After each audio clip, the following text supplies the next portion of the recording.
Hi guys, आपका हमारे YouTube channel science with Alam sir में बहुत बहुत स्वागत है। आज हम पढ़ेंगे क्रिस्टल फील्ड थ्योरी के सम एप्लीकेशंस और इसके बाद हम पढ़ेंगे crystal field splitting for tetrahedral tetrahedral complexes. क्योंकि इससे पहले आपको पता है कि हमने पढ़ा था crystal field splitting for octahedral complexes, जिसमें हमने क्रिस्टल फील्ड स्प्लिटिंग एनर्जी को डेल्टा ओ से शो किया था।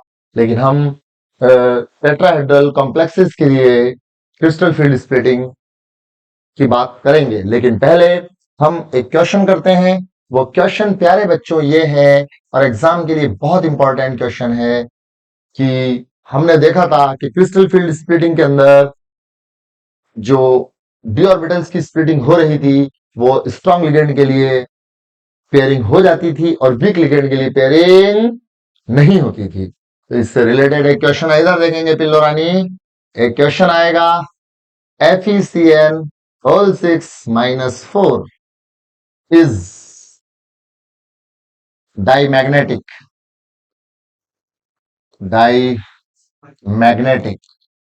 बट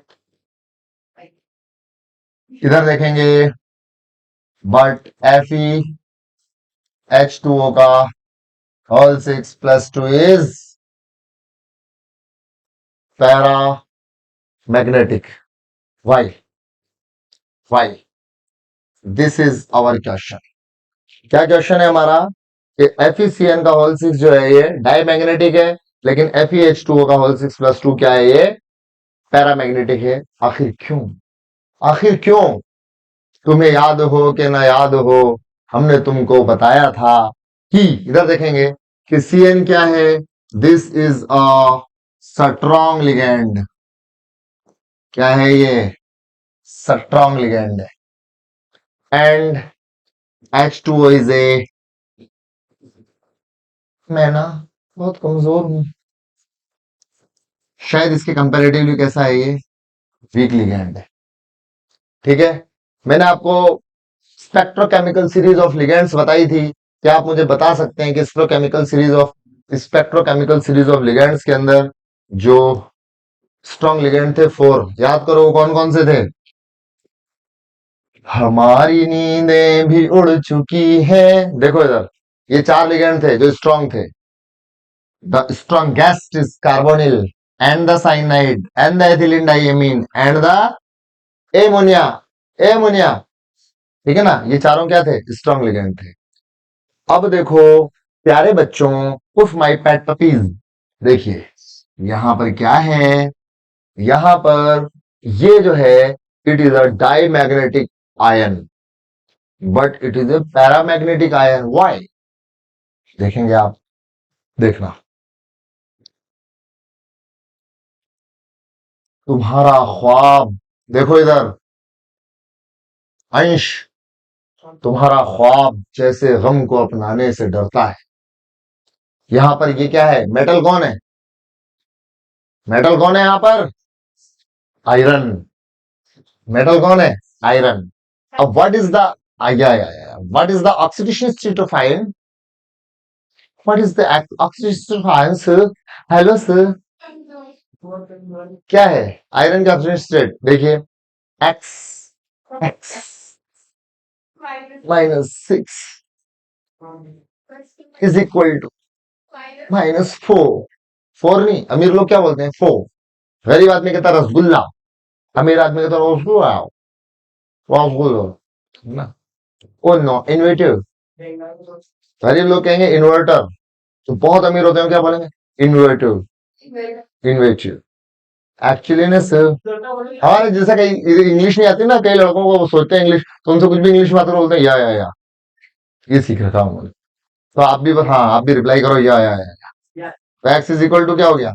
+2। ठीक है, इधर देखो बेटा, मेरी स्माइल देखो कैसी है। एक्स इज इक्वल टू क्या है? +2 है। कितनी सुंदरता थी, सोचो। एफ ई का एटॉमिक नंबर बताओ कितना है? 26। F E 26, 26 atomic number, I'm talking about atomic number, not atomic mass. The atomic number of FeF 26. देखो इधर 1s2 2s2 2b6 3s2 3b6 4s2 or 3d6. This is the electronic configuration of iron, but in this complex the oxidation state of iron is +2. It means that the iron will emit the 2 electron of its outermost shell, which is for S2.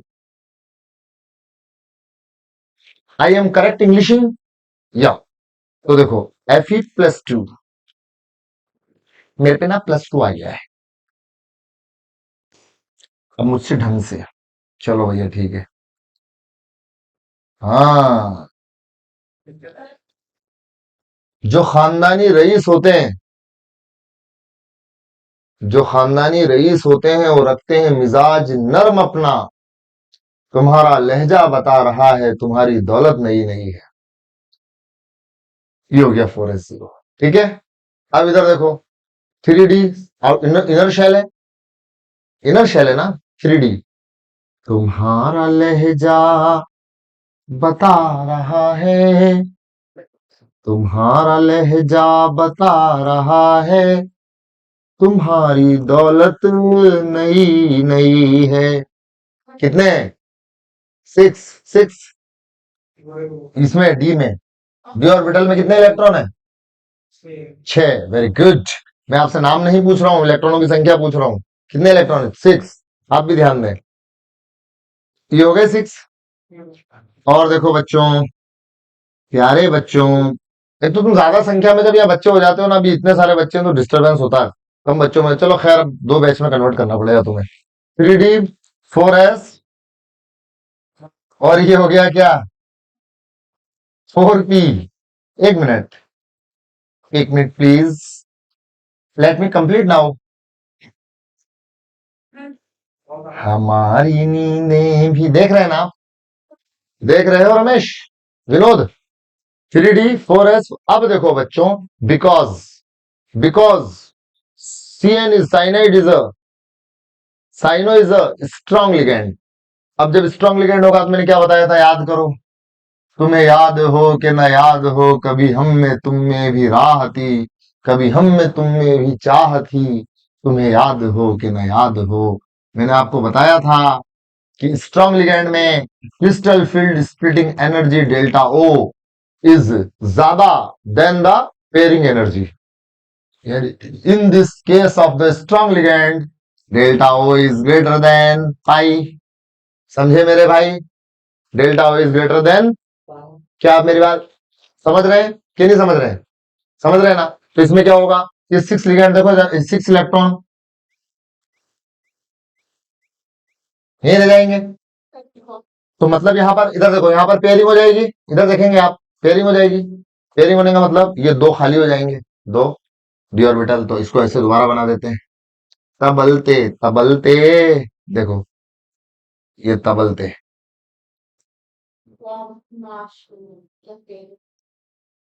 Fence fence. देखिए ठीक है, ठीक है। अब यहां पर कौन सा हाइब्रिडेशन होगा? D2sp3, D2sp3। और D2s बहुत इंपॉर्टेंट क्वेश्चन है बोर्ड एग्जाम के पॉइंट ऑफ व्यू से, बहुत इंपॉर्टेंट। D2sp3 हाइब्रिडाइज्ड 6 ऑर्बिटल बन जाएंगे, बन गए। और इन 6 में एक एक साइनाइड आएगा। मम्मी हम आ गए। साइनाइड, मैं हूं साइनाइड। मैं अपना लोन पेयर लाया हूं। मेटल कहां है तेरे खाली डी ऑर्बिटल? ये देखो, अपने अपने डी ऑर्बिटल में इन्होंने अपने अपने लोन पेयर आके लगा दिए। ये लो साहब। और क्या हो गया? जो आपका वो है कौन, FeCN का होल 6-4, ये बना कॉम्प्लेक्स। सुनो, इसमें आप देखेंगे all electrons are paired, there is no unpaired electron. Due to the absence of unpaired electron, this complex is spelling जो भी हो, लेकिन डायमैग्नेटिक मतलब मैग्नेटिक फील्ड से दूर भागेगा। Angry, yes sir agree. ये हो गया। लेकिन क्वेश्चन क्या था कि दूसरा वाला जो इन्होंने कहा ना, ये बात आई समझ में। अब आगे चलते हैं। ये मैं यही कहना चाह रहा था, देखिए यहां पर FeH2O का होल 6+2। एक तो यार तुमसे मजाक करो ना, तुम लोग हंसते हो यार, जबकि मजाक करते तुम्हें और सीरियस हो जाना चाहिए कि बताओ यार कैसी बात है यार। कभी हंसो भी ना तो एकदम सीरियसली हंसा करो, बस नहीं बस ऐसे बस इतना सिर्फ कि क्या हो रहा है। लेकिन हंस मालूम है इंसान ज्यादातर क्यों हंसता है? अपन जॉक सुनाओ ना तो ज्यादातर इसलिए हंस देते हैं कि यार कोई बात तो है इसमें जो बाकी लोग हंस रहे हैं। अगर अपन नहीं हंसे तो अपन बेवकूफ लगेंगे। इसलिए वो इसलिए हंसता था कि उसका इंप्रेशन सही पड़े पास वाले पे कि नहीं आ गया समझ में इसलिए। नहीं तो तुम इंप्रेशन के लिए करा भी मत करो, पड़ता भी नहीं है। देखो इधर यहाँ पर इसकी ऑक्सीडेशन स्टेट जो है ना, x+0 = +2, देख रहे हो? x = +2, तो वही Fe+2 है, सेम पोजिशन हो जाएगी यहाँ पर। डायरेक्ट लिख देता हूं 1s2 2s2 2p6 3s2 3p6 4s0 3d6 अभी लिखा था। ठीक है, अभी आप देखेंगे कि ये लिखा था यहाँ पर, देखो 1s2 2s2 2p6 3s2 3p6 4s0 3d6। ठीक है, तो as it is electronic configuration वहां पर लिख दिया। एंग्री? ठीक है, एग्री।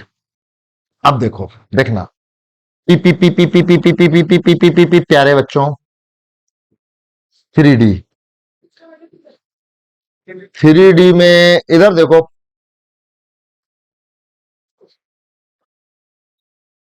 कई लोग होते हैं ना जिनकी आवाज थोड़ी वाइब्रेट होती है, मतलब देर से बोल पाते हैं। Thank you. अरे मैंने मत देता यार इससे।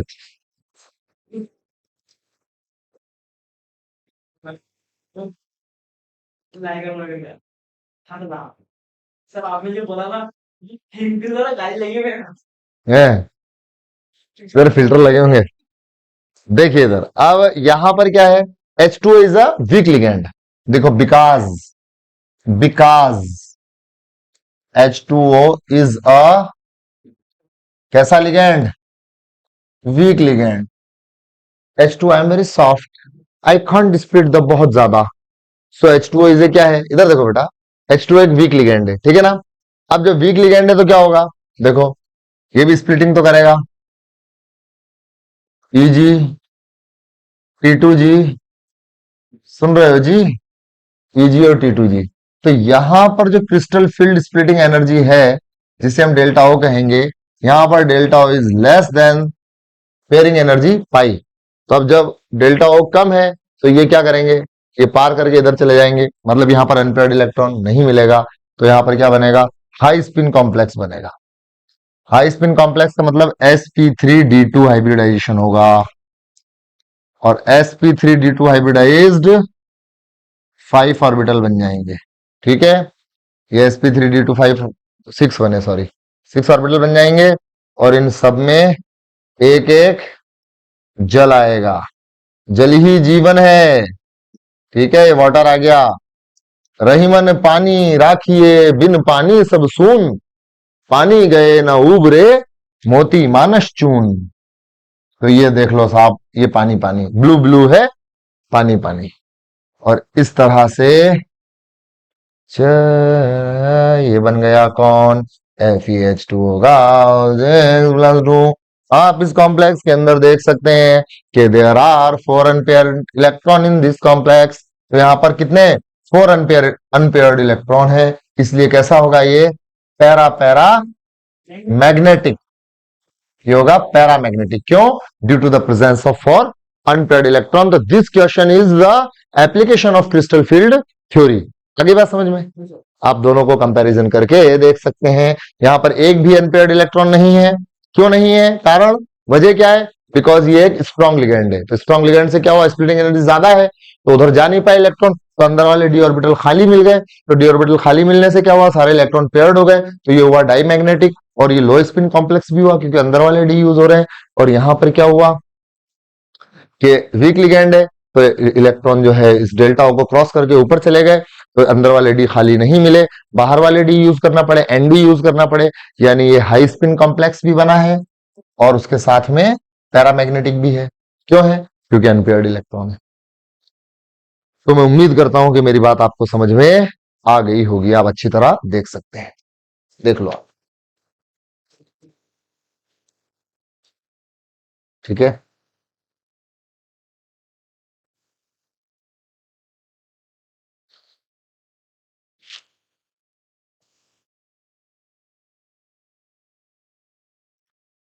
ठीक है, आगे चले, मिटा दूं, ये एड करूँ ऐड करूं एक और, फिर ऐड करूं, ये लो। अब अपन पढ़ेंगे क्रिस्टल फील्ड स्प्लिटिंग इन टेट्राहेड्रल कॉम्प्लेक्स, टेट्राहेड्रल कॉम्प्लेक्सेस। ठीक है ना? टेट्राहेड्रल में क्या होगा? वही होगा, लेकिन बस थोड़ा फर्क है। देखो इसमें भी वही, हाँ वही होगा जो मंजूर खुदा होगा। देखो लिगेंड आया, रिपल्शन हुआ, रिपल्शन होने से क्या होगा? इधर देखो, इसकी एनर्जी बढ़ जाएगी, बढ़ने के बाद क्या होगा? इनकी स्प्लिटिंग हो जाएगी, लेकिन यहाँ पर स्प्लिटिंग थोड़ी सी उल्टी होगी। यहाँ पर स्प्लिटिंग कैसी होगी? उल्टी। ऐसी तो होती है उल्टी, तो इसमें ऊपर जाएंगे T2, अब जी नहीं बोलेंगे, और नीचे जाएंगे ईजी नहीं बोलेंगे। इन्हें क्यों नहीं बोलेंगे? यहाँ पर जी क्यों नहीं लगा? ये आपके लिए क्वेश्चन है, आप कमेंट करके इसका आंसर बताएं कि T2 के बाद जी क्यों नहीं आया और ई के बाद जी क्यों नहीं आया। इधर देखो, अब क्या होगा? इसमें जो ये स्प्लिटिंग एनर्जी है, जैसे वहां पर डेल्टा O थी, तो यहाँ पर क्या होगी? डेल्टा T होगी, क्योंकि वहां पर ऑक्टाहेड्रल के लिए थी, तो डेल्टा O। यहाँ पर किसके लिए पढ़ रहे हैं अपन? टेट्राहेड्रल के लिए पढ़ रहे हैं, तो क्या होगी? Delta T। और यहाँ पर ये बैरी सेंटर हो गया, और इसके ऊपर वाला जो है, अच्छा इस डेल्टा T की जो वैल्यू होती है ना, 4/9 डेल्टा O होती है। ये बात ध्यान रखना है कि डेल्टा T की वैल्यू कितनी होती है? 4/9 डेल्टा O होती है। ठीक है, और इसमें जो ऊपर वाला होता है, ये होता है 2/5 डेल्टा T, यहां से यहां तक, और यहां से यहां तक होता है 3/5 ऑफ डेल्टा। लेकिन अब क्या है कि इसमें जो टेट्राहेड्रल कॉम्प्लेक्सेस होते हैं, इसके अंदर डेल्टा T की वैल्यू इतनी कम होती है कि ज्यादातर इसमें केस में क्या होता है कि pi is greater than delta T होता है। जब पाई ज्यादा होता है तो कभी भी इनमें फिर क्या होता है? पेयरिंग हो ही नहीं पाती है। यानी कि समझ गए आप बात? इलेक्ट्रॉन हमेशा उधर जाते हैं जो पेयरिंग होती ही नहीं है, तो फिर अंदर वाले डी खाली मिलते ही नहीं है, तो बाहर वाले डी यूज होते हैं। यानी टेट्राहेड्रल के कॉम्प्लेक्स में ज्यादातर हाई स्पिन कॉम्प्लेक्स ही। ठीक है ना? तो ये मैंने आपको CFT के क्या समझा दिए, एप्लीकेशन और क्वेश्चन किस तरह आएंगे। इसके बाद इनके यूज क्या है, कॉम्प्लेक्सेस कंपाउंड जो है, इनके डेली यूज क्या है, बुक के अंदर लिखे हुए हैं, आप पढ़ लेना, या आपको नोट्स जो देंगे। आपको अगर नोट्स चाहिए हो हमारे, तो आप हमारे कॉन्टेक्ट नंबर 9024056932 पर कांटेक्ट करके नोट्स, डिटेल नोट्स प्राप्त कर सकते हैं। ठीक है ना? हमारा पता है गायत्री मंदिर road, Chaumela district, Jhalawar, Rajasthan, India, India. ठीक है? हाँ, आगे बात समझ में यहाँ तक की?